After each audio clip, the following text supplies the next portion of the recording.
The pop star to actor pipeline is a storied and beloved arc in Hollywood. Sinatra, Streisand, Cher, Elvis, Bowie, Will Smith. For a lot of these people, the turn from radio to the silver screen helped send their careers to another stratosphere, mastering both sides of the pop culture zeitgeist and in that helping solidify their superstar status. In this century, though, its success rate has become rare, to put it lightly. For every Jennifer Hudson, there's a Camila Cabello, and while the place the movies have in our culture seems to be questioned every other high-profile release that under or overperforms, this idea of dominating in both mediums has remained in the sights of many modern pop icons. Gaga came out swinging with A Star Is Born, but then decided it was time to reheat the nachos of her fame monster days after Joker folded Anew. Harry Styles had a Nolan and a Marvel under his belt, but a spit take ended that chapter of his career swiftly, and speaking of swiftly, yeah. But despite their high-profile misfires, their failures came and went quickly because, no one saw those movies. And if they did, they moved on after opening weekend. But some haven't been so lucky. Enter Abel Tesfaye, or as many of you know him as, The Weeknd. One of the most streamed artists of all time, the hitmaker behind the biggest song ever made, and the star of one of the biggest disasters in HBO history, The Idol. The post-Euphoria, Sam Levinson produced drama starring Lily Rose Depp and The Weeknd as this toxic nightclub owner turned producer or something. He had a rat tail. I don't know. I tapped out after week one, but even then, the conversation around the show continued week to week as it racked up horrendous reviews and terrible buzz surrounding its production as many involved tried to point fingers at who was to blame. And not only was Weeknd's performance on screen the brunt of most of the show's scathing critiques, according to a lot of the tell-alls published in its wake, Weeknd himself was just as responsible for the show's ill-fated voyage due to his and Sam Levinson's intense meddling and reworking of what was initially conceived and shot of the show. What was supposed to be the arrival of The Weeknd as a major player in Hollywood ended up feeling like a week-to-week humiliation ritual. And while many thought, well, maybe that's the end of The Weeknd as an actor, it wasn't. And not only that, but he'd announced that his next project would be the end of The Weeknd, period. Hurry Up Tomorrow is not only an album, but a film, which in today's post-Lemonade landscape has become a kind of normal experiment for many artists. And most come in the form of a YouTube link or live on one of the streaming services, but The Weeknd had greater ambitions in mind. Movie theaters, baby. Now, I'm in full support of the meeting of cinema and music. If anything, this is the kind of thing that's made for someone like me. And it's not like it hasn't been done before and worked. Prince had Purple Rain. I'd count 8 Mile in this to an extent. So you never know. The Idol might have been a fluke. He was good in the 20 seconds he had of screen time in Uncut Gems. Hell, he even got a cosign from the president of the movies himself, Tom Cruise. It's got to be at least decent, right? What could possibly go wrong? Yeah, a lot actually. A lot. Hurry Up Tomorrow is awful.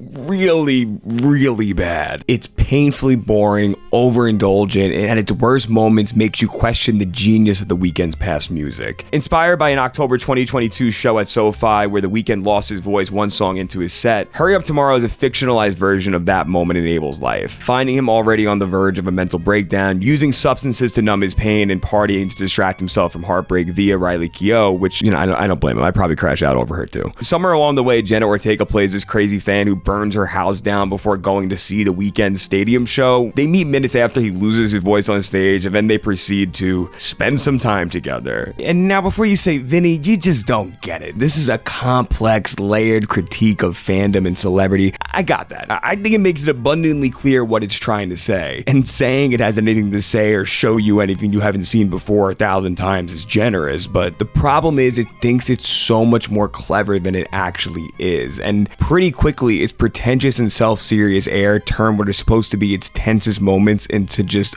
unintentional comedy. The film comes off so desperate to be taken seriously because it's clear that Abel himself doesn't think that his artistry in general is given enough credit. To the point where the quiet part is said out loud in the film's climax through Jenna Ortega's character telling the audience that Gasoline off Dawn FM should have been a bigger record and that Blinding Lights is actually a lot more emotional than people give it credit for. Jenna Ortega and the film's other co-star Barry Keoghan are trying to make something out of the material, but there's really not much to work with here. Get off! That's Maduro!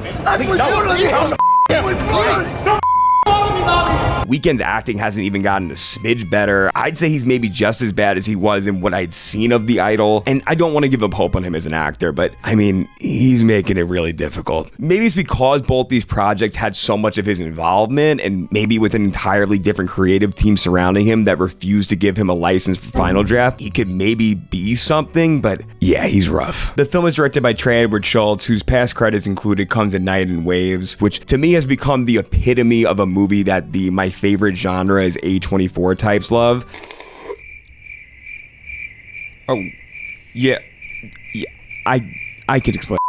But this really is quote-unquote A24 by way of Live Nation, and like, you know, the worst possible version of that. And in some weird way, it feels like it's playing as this promo for the Weeknd's tour that's going on right now. And oh yeah, that now makes sense. Yep, there you go. And what's wild is it's hard to even say that the movie prioritizes style over substance, because half of these scenes aren't even shot particularly well. The abuse of the 360 shots throughout this movie needs to be studied. I think they did a better job shooting the Weeknd's HBO concert than they did shooting the few concert sequences in this film. And that's another thing. For a movie based on an album, there just isn't enough of that in here. Probably because the movie was shot well before he even had made the actual album. So most of the songs just act like glup shitto needle drops for the diehard fans to freak out to. And for an album that's 20 minutes shorter than this film, it manages to be more grand, emotional, and cinematic than this movie in every way. While this feels so empty and pointless, it adds nothing to the album of substance and ends the Weeknd off with a whimper instead of what should have been a rapturous applause. The impact of his Hurry Up Tomorrow project overall should feel like this grand finale to the Weeknd, and it's been nothing of the sort. The album, while good, came and went fast. The movie is capital B bad and is probably already out of theaters by the time I hit publish on this video, and the tour is seemingly getting outshined by the other big tour going on right now. And I know that he said that he'll continue to create under his legal name, but the Weeknd was a pillar of the last 15 years, and what should have been and could have been, wow, this is the end,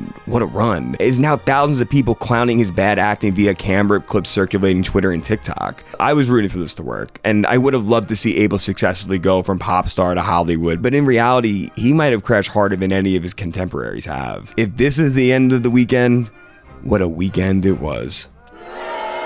Oh, come on!